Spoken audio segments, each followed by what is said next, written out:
আইনি নোটিশের পর আবারও কার্তিক মহারাজকে আক্রমণ করলেন মমতা বন্দ্যোপাধ্যায়। বাঁকুড়ার রোন্দার সভায় মুখ্যমন্ত্রীর তোপ দাগলেন। এলাকায় এলাকায় ধর্মের নামে বিজেপি করছেন, বিজেপির প্রতীক বুকে লাগিয়ে বাইরে আসুন। আজ মুখ্যমন্ত্রী মমতা বন্দ্যোপাধ্যায় এভাবেই আক্রমণ শানালেন। কি বলেছেন আজ তিনি একবার শোনাবো আপনাদের। আমি রামকৃষ্ণ মিশনের বিরুদ্ধে নই, আমি কেন একটা ইনস্টিটিউশনের বিরুদ্ধে হব? আর আমি অসম্মানী বা কেন করব? আমি একটি লোকের নাম করে বলেছিলাম, তার নাম কার্তিক মহারাজ। তিনি আমাদের এজেন্ট বসতে দেয়নি। তৃণমূল কংগ্রেসের ভোটের দুদিন আগে মুর্শিদাবাদে যে দাঙ্গাটা করিয়েছিলেন তার হোতা ছিলেন উনি। আমি সেই জন্য বলেছিলাম। খবর আমিও রাখি। এলাকায় এলাকায় গিয়ে ধর্মের নামে আপনি বিজেপি করে বেড়ান। আমি বলছি আপনি করুন, কিন্তু বিজেপির চিহ্নটা বুকে লাগিয়ে রেখে করুন, লুকিয়ে লুকিয়ে কেন? আমি তাই বলেছি। আমি যেটা বলি আমি উইদাউট এভিডেন্সে বলি না। আমাদের রাজ্য বাংলা, আর তৃণমূল কংগ্রেসের এজেন্ট বসবে না, আর বসতে দেওয়া হবে না। ভোটের দুদিন আগে দাঙ্গা করিয়ে দেবে, তাদের আমি ছেড়ে দেবো? আপনারা কি মনে করেন দাঙ্গা করলে ছেড়ে দেওয়া উচিত? কি বলেছেন মুখ্যমন্ত্রী আপনাদের শোনালাম, কিন্তু কার্তিক মহারাজ কি বলেছেন সেটাও এবার শোনাবো। আমি তো চ্যালেঞ্জ করছি, কোন জায়গায় আমি বলেছি যে আপনারা কেউ তৃণমূলকে ভোট দেবেন না, এমন ধরনের কথা বলার আমার কথা। আমি শুধুমাত্র চিত্রটা তুলে ধরেছি, আর প্রমাণটা উনি দিক না, আমার লয়ারের মাধ্যমে প্রমাণটা দিক। আমার যখন কীর্তন আমার এখানে বন্ধ হয়ে গেল, শোভাযাত্রা 50 বছরের আমাদের বেরোতো শোভাযাত্রা, এবং শুভেন্দু অধিকারী রাত্রি 12টার সময় আমাদের বিন্দল বন্দ্যোপাধ্যায়কে নিয়োগ করে আমি রাত্রিতে গিয়ে সেই অর্ডার নিয়ে এসে শোভাযাত্রা বের করি। তার জন্য যদি কেউ বলে যে আমি বিজেপি করছি, তার জন্য যদি কেউ বলে শুভেন্দু অধিকারী প্রশংসা করছি, তাহলে বলতেই পারেন। এ বিষয়ে কথা বলবো। আমার সঙ্গে এই মুহূর্তে অতিথি যারা রয়েছেন তাদের সঙ্গে আপনাদের পরিচয় করে দেবো। আমার সঙ্গে এই মুহূর্তে রয়েছেন কংগ্রেস মুখপাত্র সন্দীপা চক্রবর্তী, রয়েছেন বিজেপি মুখপাত্র তরুণ জ্যোতি তিওয়ারি, রয়েছেন তৃণমূল কংগ্রেসের মুখপাত্র রিজু দত্ত এবং রয়েছেন পলিটিক্যাল অ্যানালিস্ট অরিত্র দত্ত বণিক। সবাইকেই আমি স্বাগত জানাই এই সময়, এই মুহূর্তের আড্ডায়, এই মুহূর্তের আলোচনায়। ধর্ম রাজনীতি, রাজনীতি ধর্ম বারবার বিভিন্ন সময় বিভিন্ন রকমভাবে মিশে গিয়েছে, কিন্তু মুখ্যমন্ত্রী মমতা বন্দ্যোপাধ্যায় তিনি মঞ্চ থেকে বলছেন যে রাজনীতি করতে হলে বুকে সেই রাজনৈতিক দলের ব্যাচ লাগিয়ে নামুন, ধর্ম নিয়ে করবেন না। কে কি মনে করছে আমি একবার জানাই। প্রথমেই অরিত্রর কাছে যাব। একজন রাজনৈতিক বিশ্লেষক হিসেবে, একজন রাজনৈতিক ব্যক্তিত্ব হিসেবে অরিত্র এই বক্তব্য, পাল্টা বক্তব্য কিভাবে দেখছেন? এখানে কতটা রাজনীতি, কতটা ধর্ম, কতটা মানবিকতা? দেখুন, এখানে মানবিকতার লেশমাত্র নেই। এখানে সরাসরি একটা ধর্মীয় মেরুকরণ এবং ধর্মীয় বিভাজনের রাজনীতি করা হচ্ছে বলেই বিভিন্ন প্রতিষ্ঠান এবং তার সাথে যুক্ত বিভিন্ন মানুষদের নামে দাগ দেওয়া হচ্ছে। আমার আশ্চর্য লাগছে, অনারেবল চিফ মিনিস্টার বলছেন যে আমার কাছে সব রকমের খবর থাকে, কিন্তু পার্থ চট্টোপাধ্যায়, জ্যোতিপ্রিয় মল্লিক, শেখ শাহজাহান থেকে একাধিক আমলা যখন একের পর এক দুর্নীতি করেছেন, মানে চাকরি চুরি করেছেন, রেশন চুরি করেছেন, সেই খবরগুলো কি মাননীয় মুখ্যমন্ত্রীর কাছে ছিলেন না? এটা খুব আশ্চর্য লাগছে আমার। আর দ্বিতীয় কথা হচ্ছে, কিছুক্ষণ আগে আর এক তৃণমূল প্রেস কনফারেন্স আপনারা দেখাচ্ছিলেন, সেখানে তারা ভূয়সী প্রশংসা করছে কলকাতা হাইকোর্টের। তো তাহলে নিশ্চয়ই তারা স্বীকার করে নিচ্ছেন যে কলকাতা হাইকোর্টটা আর বিজেপির নেই। কিছুদিন আগেই তারা বলেছিলেন যেটা নাকি বিজেপির আদালতে সব তুলে দেওয়া উচিত, আজকেই আবার সেই আদালতের প্রশংসা করছে। তার কারণ ওই তারা প্রপার জাস্টিস দিয়েছেন মহামান্য বিচারপতি ভুল বিজ্ঞাপনের বিষয়ে। ফলে সবসময় এই ফ্লিপফ্লপের রাজনীতিটা না করাই উচিত। এবং আমি অনুরোধ করব যে ভারত সেবাশ্রম সংঘ, রামকৃষ্ণ মিশন, এই ধরনের ধর্মীয় প্রতিষ্ঠানগুলির একটা সামাজিক ভূমিকা রয়েছে। তারা শুধুমাত্র ধর্মের প্রচারক হিসেবে তো নেই, তারা কোভিড থেকে, বন্যা থেকে বিভিন্ন সময় অসময় তারা জাতি, ধর্ম, বর্ণ নির্বিশেষে মানুষের হয়ে কাজ করেন।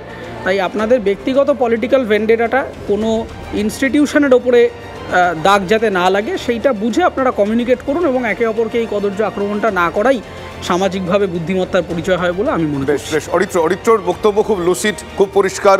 আশা করি কারোর বুঝতে কোনো রকম অসুবিধা হবে না, এবং অরিত্রর বক্তব্যের মাধ্যমে অরিত্র অনেকাংশের মানুষের হয়তো প্রতিনিধিত্ব করলে এই বক্তৃতা। কিন্তু আজকে যে রাজনীতি, যে রাজনৈতিক দল, রাজনীতি মানে সেটাও তো মানুষের স্বার্থে, মানবিকতার স্বার্থে, মানবিকতার উন্নয়ন এবং মানুষের উন্নয়নের স্বার্থে বিভিন্ন প্রকল্প নেওয়া হয়, মানুষ যাতে আরও একটু ভালো থাকেন।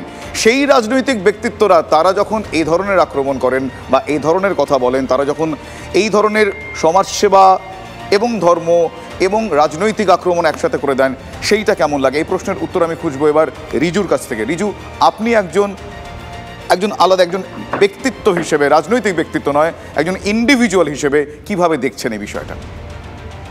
না, আমাকে রাজনৈতিক ব্যক্তিত্ব হিসেবেই দেখতে হবে। আমি যদি বলি আমি ব্যক্তি হিসেবে দেখছি, সেটা অন্যায় হবে, কারণ আমি আপনার চ্যানেলে এসেছি তৃণমূল কংগ্রেসের ঘোষিত প্রতিনিধি হিসেবে, তো আমায় রাজনৈতিক ব্যক্তিত্ব হিসেবেই দেখতে হবে। দেখুন, একটা কথা, 34 বছরের বাম শাসনের পরে অন্তত বাংলায় ধর্মের আলোচনা হচ্ছে, এইটা একটা ভালো জিনিস। কারণ 34 বছরের বাম এরা তো ধর্ম মানে না, ভগবানও মানে না। মনে করিয়ে দিই, যখন সুভাষ চক্রবর্তী বেঁচে ছিল, তারাপীঠ মন্দির গেছিল বলে তাকে লিখিত ক্ষমা চাইতে হয়েছিল। তো বাদ দিই, এবার আসি ধর্মের আলোচনায়। আজকে আমরা পরিষ্কার তৃণমূল কংগ্রেস বলছে, রামকৃষ্ণ মঠ, ভারত সেবাশ্রম, আমরা এই প্রতিষ্ঠানগুলোকে অত্যন্ত শ্রদ্ধা করি, অত্যন্ত সম্মান করি। কিন্তু তাদের মধ্যে কোনো ব্যক্তি যদি প্রধানমন্ত্রীর কোনো মানে সরকারি প্রচার নয়, প্রধানমন্ত্রীর রাজনৈতিক প্রচার সভায় যান, সেখানে বসে থাকেন, তাকে ফলক দেন এবং তার হয়ে যদি প্রচার করেন, মানে পার্টি রাজনৈতিক প্রচার করেন, তাহলে তিনি বুকে একটা বিজেপির ব্যাচ পরে নিতে পারেন। অসুবিধা কোথায়? আর প্রধানমন্ত্রী, দেশের প্রধানমন্ত্রী যদি যখন বাংলায় এসে এবং ভারতবর্ষ ঘুরে ঘুরে বলে যে মঙ্গলসূত্র বেচে দেবে মুসলমানরা, তোমাদের 2টো গরু থাকলে 1টা গরু নিয়ে নেবে, তখন তো আপনারা এত বড় করে ফলাও সভা করেন না। আমরা কোন রাজনীতি ধর্ম নিয়ে, আমাদের ম্যানিফেস্টোতে কোনোদিন তৃণমূলের ধর্ম নিয়ে রাজনীতি নেই। কিন্তু যারা এই বিজেপি, বুঝতে পেরেছি রিজু, আপনার বক্তব্য বুঝতে পেরেছি, খুব পরিষ্কারভাবে বুঝতে পেরেছি আপনি যেটা বললেন। পাশাপাশি আমি একটু অ্যাড করতে চাইবো, আপনারা যে বললেন যে কোনো একটা ঘটনার উল্লেখ করে, যে সেই ঘটনা আমরা তো সেই ঘটনার সময় দেখাই না, বা সেই খবর আমরা নির্দিষ্টভাবে কোনো রকমভাবে বায়াসড হয়ে কিছু দেখাই না, এটা আপনার জানা উচিত।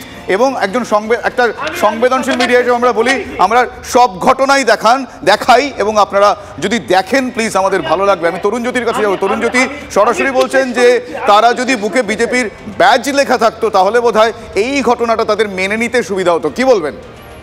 তৃণমূলের কি মেনে নিতে সুবিধা হতো আর না হতো আমি জানি না। তোমাদের চ্যানেলে কিছুক্ষণ আগে আমি বললাম, যারা বিভিন্ন অবস্থায় যখন প্রাকৃতিক দুর্যোগ আসে, বন্যায় আসে, যারা ত্রাণ দেয় আর যারা ত্রাণ চুরি করে, তারা এক নয়।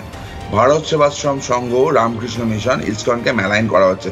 আজকে দেখলাম প্রদীপ্তানন্দ মহারাজ অর্থাৎ কার্তিক মহারাজকে সরাসরি মুখ্যমন্ত্রী দাঙ্গাবাজ বলে দিলেন।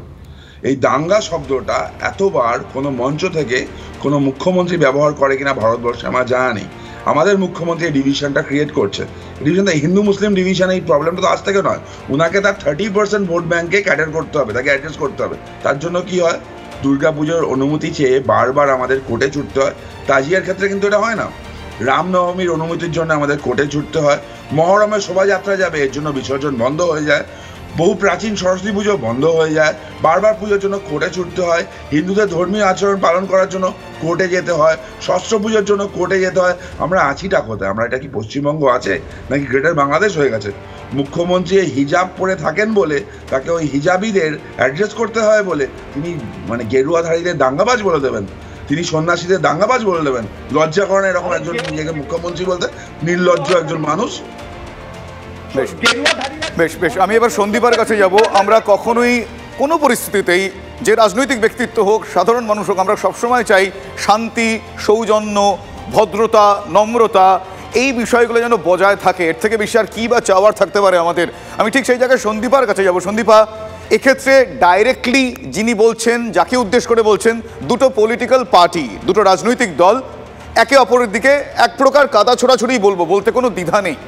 সেই রাজনৈতিক দল যাদের নাম উচ্চারিত হচ্ছে, কিছুক্ষণ আগে বামেদের প্রসঙ্গ, 34 বছরের হ্যাংওভারও বারবার তারা টেনে আনেন, স্বয়ং মুখ্যমন্ত্রী আনেন, রিজু আনলেন, আপনি কি বলবেন? পুরনো কাসুন্দি ওদের ঘাটতে ভাল লাগে, তৃণমূলীদের ঘাটতে ভাল লাগে। বর্তমানটা ওদের চোখে পড়ছে না, চোখে ঠুলি পড়ে বসে আছে। কিভাবে?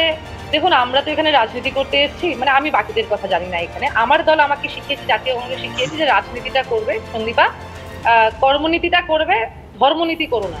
কেননা ধর্ম যার যার কাছে যেরকম, আমরা সব ধর্মকে আমরা সম্মান জানাই। আমাদের ভারতবর্ষ সেটাই শিখেছে, আমাদের সংবিধান সেটাই শিখিয়েছে। কিন্তু আমরা আজকে যে কথাটা বলতে চাইছি, যে কোনো পার্টি যদি পলিটিক্যালি ব্যাংক্রাফ্ট হয়ে যায় তখন কিন্তু তাদের ধর্মের আশ্রয় নিতে হয়, তাদের মঙ্গলসূত্রের আশ্রয় নিতে হয়, রাম মন্দিরের আশ্রয় নিতে হয়, তাদের জগন্নাথ মন্দিরের আশ্রয় নিতে হয়, ইনফ্যাক্ট ওইসব তো ছেড়ে দিন, গরুর আশ্রয় নিতে হয়। কিন্তু ইনডাইরেক্টলি মমতা বন্দ্যোপাধ্যায় সেই রাজনৈতিক দলের ব্যাচ পড়তে বলছেন কোনো একজন মহারাজকে, সেটা তাহলে কি ইনডাইরেক্ট আশ্রয় নেওয়া? এটা অত্যন্ত ন্যাক্কারজনক এবং ধিক্কারজনক একটা কথা উনি বলেছেন। কিন্তু যারা বলছেন যে মুখ্যমন্ত্রী মমতা ব্যানার্জি উনি এমনি এমনি কথা বলে ফেলেন, আপনাদের চ্যানেলে এসে বলেছিলাম her every word is very much designed and she cater all those words. মানে উনি ভেবে চিন্তেই কিন্তু কথাগুলো বলেন। এবার ওনার কাছে উনি হাতে আলকাতরা নিয়ে ঘোরেন, কিন্তু ব্যাপারটা হচ্ছে উনি ওনার হাতে আলকাতরা লাগানো আছে, উনি জানেন কে বিজেপির, কে কংগ্রেসের, কে অমুক। যেরকম ভাবে আমাদের দেশের প্রধানমন্ত্রী ড্রেস দেখে চিনে নেন কে কোন মানে জাতির বা কে উগ্রপন্থী কিনা। কিন্তু আমাদের কথাটা হচ্ছে যে আমরা তো বলছি যে আপনারা ধর্ম নিয়ে আকচাকচিটা বন্ধ করে, আপনারা একটা দল রাজ্যে আছেন, একটা দল কেন্দ্রে এতগুলো বছর ধরে ছিলেন, আপনারা এই গোটা রাজ্যের এবং গোটা দেশের মানুষের বেকারত্বের সমস্যাটা নিয়ে আপনারা কি করেছেন, যেখানে বারবার আমরা exactly Sandipa thank you very much. আমরা এই বিষয়টা নিয়ে আমরা এই একটা লাইনই করতে চাইছিলাম যে কোনো রাজনৈতিক দলের মানুষজন যারা সত্যি সাধারণ মানুষের, অনেক মানুষের সুবিধার্থে, ভালোর জন্য, উন্নয়নের জন্য তারা এই সেবায় নেমেছেন, সেটাও তো একটা সেবা বলে তারা দাবি করেন, কিন্তু সেখানে যখন এরকম আকচি চলে, কাদা ছোড়াছড়ি চলে, এর ঊর্ধ্বে উঠে মানুষের ভালোর জন্য তারা এক ধাপ এগোবেন অন্তত এই ভোট মাধ্যমকে সামনে রেখে, সেই আশা আমরা রাখবো। আমার সঙ্গে যারা যারা অতিথিরা ছিলেন তাদের প্রত্যেককে আমি ধন্যবাদ জানাই তাদের সুচিন্তিত মতামতের জন্য।